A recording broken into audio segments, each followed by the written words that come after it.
قربانی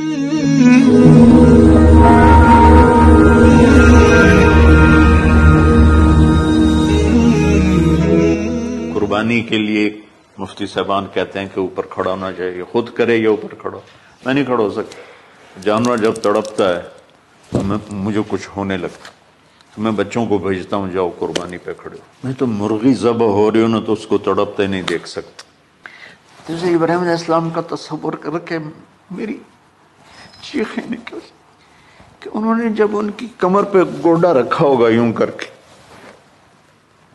ہاتھ باندھے پاؤں باندھے اور سر کے بال یوں اٹھا کے یہاں لائے ہوں گے سر کو، اور چھری یہاں رکھی ہوگی، تو کیا کیفیت؟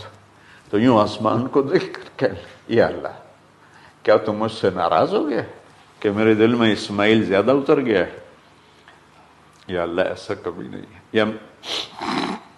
یا اللہ یا میرا کوئی امتحان تو لے رہا ہے، یا اللہ تیرے اوپر سب کچھ قربان ہے. اور یوں چلائی، اور اللہ تعالیٰ نے چھری کی کیا حیثیت ہے، اس نے چلنے سے انکار کر دیا، پھر چلائی پھر چلائی.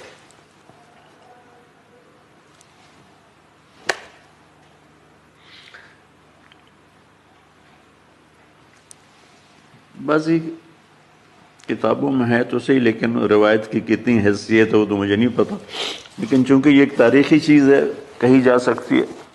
کہتے ہیں پھر گئے اور چھری کو تیز کیا پتھر پر، تیز کر کے جب آئن اور بال پکڑے. آسمان کے فرشتے 2 دفعہ روئے ہیں انسانی تاریخ میں.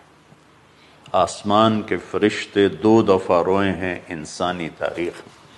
ایک جب ابراہیم علیہ السلام نے ان کی کمر پہ اپنا گھٹنا رکھا کہ سر کے بال پکڑ اور چھری پکڑ کے یہ کہا یا اللہ تم مجھ سے ناراض ہو، تو آسمان کے فرشتوں کی چیخیں نکل گئی. اور ایک جب اللہ کے نبی کو طائف میں پتھر پڑے کہ اللہ من یشکو الیک ضعف قوتی، تو آسمان کے فرشتوں کی چیخیں نکل گئی. جب ہمارے نبی کو طائف والوں نے مارا اس پر، یہ 2 دفعہ آسمان کے سب فرشتے روئے. تو پھر اللہ نے کہا بس نادیناہ ان یا ابراہیم قد صدقت الرؤیا انا کذلک نجزی المحسنین. ابراہیم تو پاس ہو گیا ہے. چھری چل گئی اور آنکھوں پر تو پٹی تھی، چھری چل گئی. پٹی کھولی تو سامنے کبش تھا، دمبا اور اسماعیل اور جبریل کھڑے ہوئے تھے. اس جانور کی قربانی ایک علامت ہے. اس قربانی سے ایک پیغام ہے کہ اپنے غلط جذبات کو اللہ پر قربان کر دو. ہم سے اللہ نہیں کہہ رہا بچے قربان کرو، ہم سے کہہ رہا غلط جذبات قربان کرو.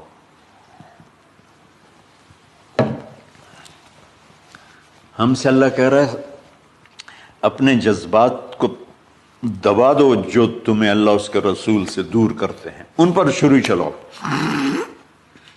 جو اللہ اس کا محبوب کہتا ہے ان کو کرنے کے لیے بھی اپنے جذبات پہ چھری چلاؤ.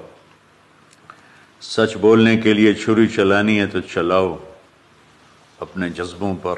اب اس کو پھیلا دو. ساری شریعت میں اللہ نے جو احل حلالا، جو اس نے کہا ہے یہ کرنا ہے، اس کے لیے اپنے جذبات قربان کر دو.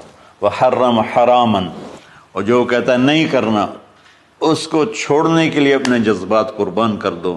تو یہ ہے قربانی کی اصل حقیقت. جانور دمبے ذبح کرنا تو اس کی ایک علامت ہے، اس کی ایک علامت ہے کہ ہم میرے نبی نے حج پر 63 اونٹ ذبح کی، اپنے ہاتھ سے ذبح کی. باقی 37 حضرت علی رضی اللہ تعالیٰ علیہ السلام نے ذبح کیے.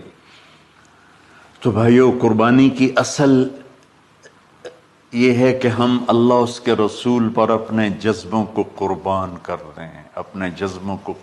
عید قربان کا فلسفہ ہے اللہ اس کے رسول کی اطاعت پہ قربان ہو جانا. عید قربان کا فلسفہ ہے اللہ اس کے رسول کی اطاعت میں اپنے جذبات پہ چھری چلا دینا. عید قربان کا فلسفہ ہے اللہ اس کے رسول کی اطاعت کے سامنے گردن کو جھکا دینا، اور اس کے لیے جس بھی کڑے امتحان سے گزرنا. ہم اللہ نہ کرے ہم امتحان نہیں مانگتے، یا اللہ نہیں مانگتے، یا اللہ نہیں مانگتے. عافیت عافیت. تو میرے بھائی بہنوں، ہم اللہ کی بارگاہ میں جھکے، ہم اللہ کی بارگاہ میں جھکے، اس کے رسول کی بارگاہ میں جھکے، تاکہ ہمارا یہ جہان بنے، وہ جہان بنے.